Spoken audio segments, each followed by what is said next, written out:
Assalamualaikum warahmatullahi wabarakatuh. Di sini saya perwakilan dari kelompok 6 ingin mempresentasikan mata kuliah Bahasa Indonesia tentang materi penggunaan ejaan dan penulisan karya ilmiah. Pertama-tama saya akan memperkenalkan anggota kelompok kami. Yang pertama, Habib Nasrul Abidin, yang kedua Muhammad Ahsinul Amri, yang ketiga Prastika Nur Azizah, yang keempat Karimatun Anissa. Yang pertama yaitu pengertian ejaan bahasa Indonesia. Ejaan bahasa Indonesia atau disingkat EBI adalah ejaan bahasa Indonesia yang berlaku sejak tahun 2015 berdasarkan Peraturan Menteri Pendidikan dan Kebudayaan Republik Indonesia Nomor 50 Tahun 2015 tentang Pedoman Umum Ejaan Bahasa Indonesia. Ejaan ini menggantikan ejaan yang disempurnakan. Ejaan merupakan tata cara penulisan huruf, kata, dan kalimat sesuai dengan standarisasi yang telah disepakati dalam Kaidah Bahasa Indonesia. Ejaan sebagai pedoman berbahasa yang saat ini digunakan sebagai tolak ukur, tercipta tidak luput dari hasil kesepakatan bersama oleh seluruh komponen bangsa. Kaidah ejaan bahasa Indonesia yaitu pemakaian huruf abjad yang digunakan dalam bahasa Indonesia terdiri dari 26 huruf, yaitu 21 huruf konsonan dan 5 huruf vokal. Semua huruf dapat digunakan secara umum dalam kata, kecuali huruf Q dan X. Keduanya khusus diperlukan untuk nama dan keperluan ilmu. Di dalam bahasa Indonesia, terdapat pengombinasian dua huruf vokal yang disebut dengan huruf diftong. Pengucapan bunyinya dilakukan secara luncur dan tingginya tidak sama. Dengan kata lain, huruf vokal pertama pembunyiannya tinggi, sedangkan huruf vokal kedua rendah. Huruf diftong dilambangkan dengan AI, AU, dan OI. Berikutnya yaitu penulisan imbuhan. Imbuhan atau awalan, sisipan, akhiran ditulis serangkai dengan kata dasarnya. Bergeletar, dikelola, penetapan, menengok, mempermainkan. Jika bentuk dasar berupa gabungan kata, awalan atau akhiran, ditulis serangkai dengan kata langsung atau mendahuluinya. Bertepuk tangan, garis bawahi, menganak sungai, sebar luaskan. Jika bentuk dasar yang berupa gabungan kata mendapat awalan dan akhiran sekaligus unsur gabungan, kata itu ditulis serangkai. Menggaris bawahi, menyebar luaskan, dilipat gandakan, penghancur leburan. Penulisan kata gabungan. Gabungan kata termasuk kata yang lazim disebut. Kata majemuk bagian-bagiannya ditulis terpisah. Contoh, bentuk yang dihindarkan. Penulisan tanggung jawab. Tanggung jawab itu disambungkan, antara tanggung dan jawab itu disambungkan, itu tidak diperbolehkan. Dan bentuk yang dianjurkan yaitu tanggung jawab. Dalam penulisannya di spasi tanggung, spasi jawab. Kemudian, gabungan kata yang sudah dianggap sebagai satu kata ditulis serangkai. Contoh bentuk yang dihindarkan, non-teknis, non spasi teknis. Itu merupakan kesalahan dalam penulisan. Dan bentuk yang dianjurkan yaitu non-teknis tanpa spasi. Selanjutnya yaitu penulisan kata depan. Kata depan di, ke, dan dari ditulis terpisah dari kata yang mengikutinya, kecuali di dalam gabungan kata yang sudah lazim dianggap sebagai satu kata, seperti kepada dan daripada. Yang pertama, perbedaan kata depan di dan awalan di. Kata depan di selalu diikuti kata benda yang menyatukan arah atau tempat, sedangkan awalan di selalu diikuti kata kerja. Kata depan di dapat diganti dengan kata dari dan. Kata depan di tidak dapat diposisikan dengan awalan me, sedangkan awalan di dapat diposisikan dengan awalan me. Yang kedua, perbedaan kata depan ke dan awalan ke. Seperti halnya ciri kata depan di depan kata de juga selalu diikuti kata benda yang menyatakan arah atau tempat. Sedangkan awalan ke tidak demikian. Awalan ke yang berkombinasi dengan akhiran kan dapat menghasilkan kata kerja perintah. Ciri lainnya, kata depan ke dapat diganti dengan dari, sedangkan awalan ke tidak dapat diganti dengan dari. Penulisan partikel. Partikel pun setelah kata benda, kata kerja, kata sifat, kata bilangan dituliskan terpisah, karena pun yang seperti itu merupakan suatu kata utuh yang mempunyai makna penuh. Contoh kalimat, jangankan hanya ke Surabaya, ke Jakarta pun saya akan berangkat. Contoh di sini, kata Jakarta dan punnya itu ditulis secara gabung, sementara itu merupakan hal yang salah. Yang benar seharusnya kata Jakarta dan kata pun itu ditulis secara terpisah menggunakan spasi. Berikutnya, partikel per yang berarti mulai, demi, tiap, dan dituliskan terpisah dari bagian kalimat-kalimat yang mendampingi.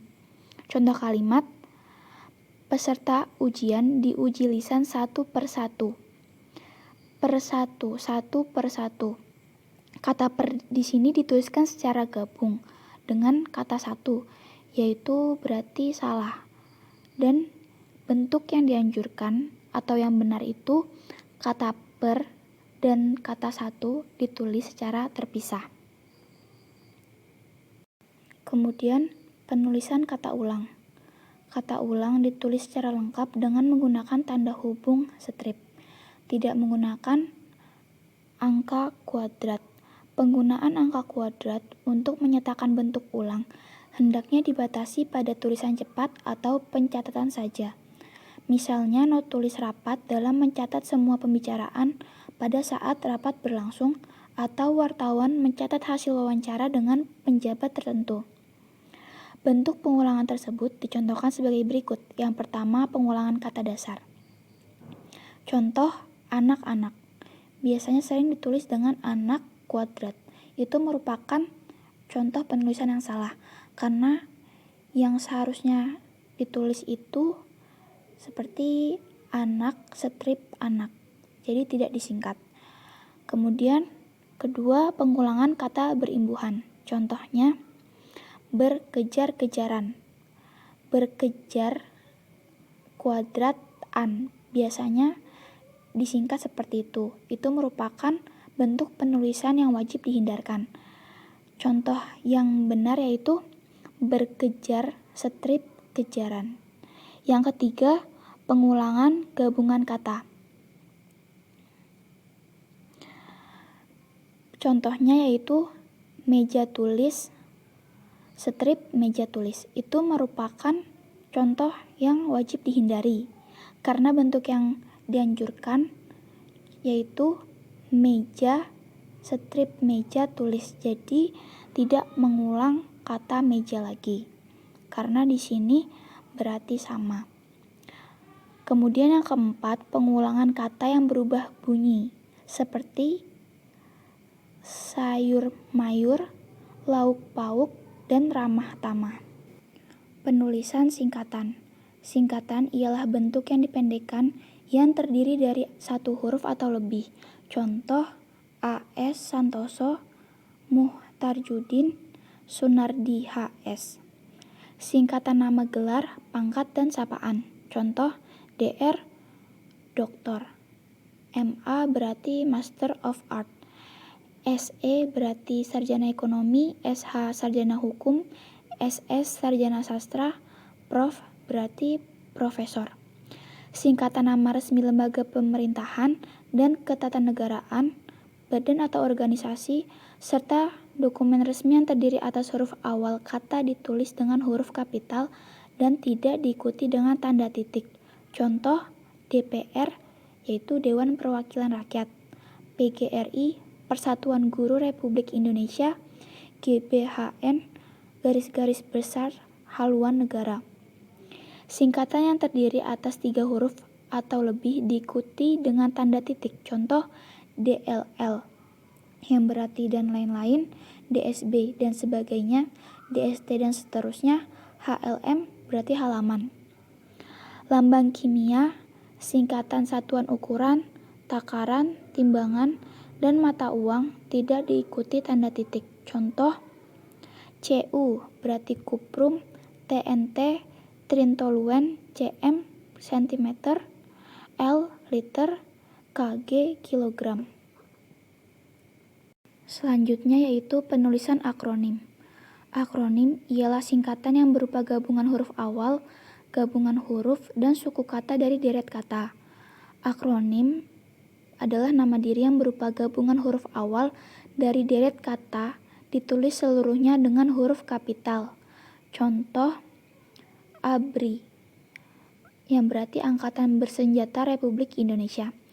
Akronim nama diri yang berupa gabungan suku kata atau gabungan huruf dan suku kata dari deret kata ditulis dengan huruf kapital, huruf awal kapital.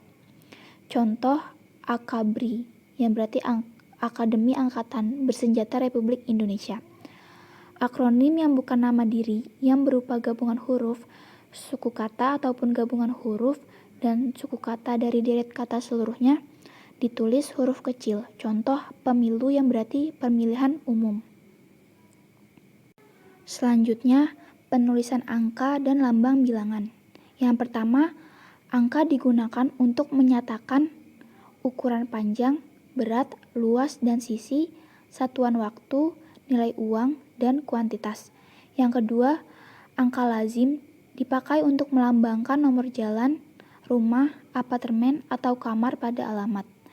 Yang ketiga, angka digunakan juga untuk menomori bagian karangan dan ayat-ayat kitab suci.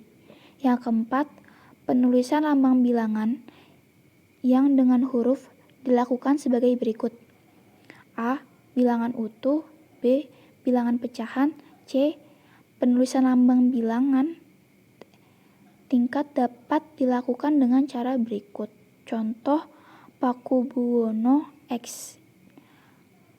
Nomor 5. Angka yang menunjukkan bilangan besar dapat dieja.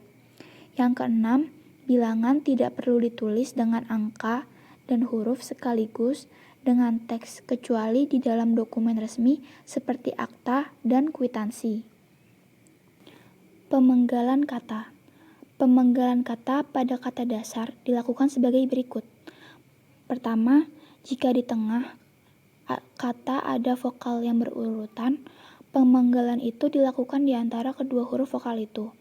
Yang kedua, huruf ditong AI, AU, dan OI tidak pernah diceraikan sehingga pemenggalan kata tidak dilakukan di antara kedua huruf itu. Yang ketiga, jika di tengah kata ada huruf konsonan, termasuk gabungan huruf konsonan, di antara dua huruf vokal, pemenggalan dilakukan sebelum huruf konsonan. Yang keempat, jika di tengah kata ada huruf konsonan berurutan, pemenggalan dilakukan di antara kedua huruf konsonan itu. Gabungan konsonan itu tidak pernah diceraikan. Yang terakhir yaitu penutup. Kesimpulan, yang pertama, ejaan bahasa Indonesia atau yang disingkat EBI adalah ejaan bahasa Indonesia yang berlaku sejak tahun 2015 berdasarkan Peraturan Menteri Pendidikan dan Kebudayaan Republik Indonesia Nomor 50 Tahun 2015 tentang Pedoman Umum Ejaan Bahasa Indonesia. Ejaan ini menggantikan ejaan yang disempurnakan. Ejaan merupakan tata cara penulisan huruf, kata, dan kalimat sesuai dengan standarisasi yang telah disepakati dalam Kaedah Bahasa Indonesia. Yang kedua, ejaan bahasa Indonesia yaitu memakai huruf abjad yang dipakai dalam bahasa Indonesia. Terdiri dari 26 huruf yaitu 21 huruf konsonan dan 5 huruf vokal.